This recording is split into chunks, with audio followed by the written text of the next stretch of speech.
दिनों का वहन क्यों करते हैं महाराज जी? सारे दिन भगवान के हैं तो जैसे मंगलवार को नहीं करना। नहीं, इसमें शास्त्र मर्यादा है।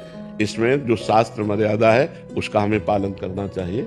जैसे संध्या के समय भोजन नहीं करना, शयन नहीं करना, उस समय जप करना, भगवान का ध्यान करना, तो शास्त्र जो आज्ञा करता है हम अगर उसका पालन करेंगे तो हमारी उन्नति होगी। अब जैसे गुरुवार के दिन किसी भी स्थिति में बाल नहीं कटाना, द्वादशी के दिन किसी भी स्थिति में तुलसी जी को नहीं छूना, तो जो शास्त्र मर्यादा बनाई गई अब उसमें हम क्यों नहीं कह सकते? क्योंकि ये ब्रह्म ऋषियों के द्वारा बनाई हुई मर्यादा है। बुधवार को और शुक्रवार को आप बाल कटवा सकते हैं, लेकिन अन्य दिनों में कटवाने से आपके पुण्य क्षय होंगे।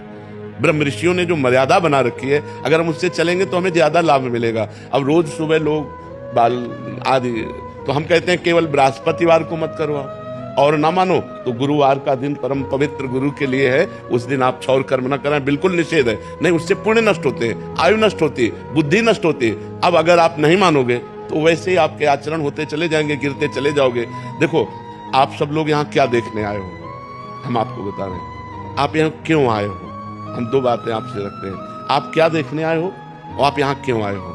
तो आप यहाँ देखने आए हो साधुता, भगवान के भक्त का दर्शन जो शास्त्र के अनुसार चलता है। आप आए हो अध्यात्म को पाने के लिए, आप आए हो सुख शांति के लिए, आए हो कि नहीं?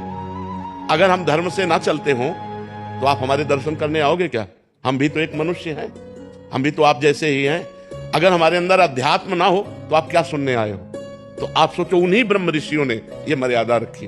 वैसे ही जब हम चलते तो हमारे अंदर तेज, हमारे अंदर शांति, हमारे वचनों का प्रभाव, हमारे दर्शन मात्र से तुम्हें सुख मिलेगा। तो क्या वो आप नहीं बन सकते? आप विचार करो। तो जो शास्त्रों में लिखा है उस पे हम क्यों नहीं लगाते, उसका हम आचरण करते हैं। जैसे डॉक्टर कहता है कि आपको ये नहीं खाना, ये नहीं खाना, ये नहीं, तो हम उनसे क्यों बोलते हैं क्या दही नहीं खाना? अरे भाई, दही तो बहुत अच्छी चीज है, क्यों नहीं खाना? क्योंकि तुम्हारा रोग बढ़ जाएगा। जब तुम ठीक हो जाओगे तब तुम सब कुछ कर सकते हो, लेकिन जब तक ठीक नहीं होते तब तक तुम्हें दही नहीं खाना, ऐसा मना किया जाता है ना। जब तक हमारा ज्ञान नष्ट नहीं हो जाता तब तक ये सब बातें, और ज्ञान नष्ट हो गया तो फिर कोई नियम नहीं, फिर वो सबके ऊपर पहुंच जाता है। जब स्वस्थ हो गया तो खूब दही खाओ, क्या परेशानी है? जब आप आत्मा स्वरूप में स्थित हो गए, देह भाव खत्म हो गया, तो बार बने या बना रखा रहे, क्या फर्क पड़ता है? तो हम अभी देहाभिमानी हैं, देह भाव से चलते हैं। तो हमें शास्त्र के नियमों का पालन करना। जो आज शास्त्र के नियमों का पालन नहीं करते हैं तो गिरते चले जाते हैं।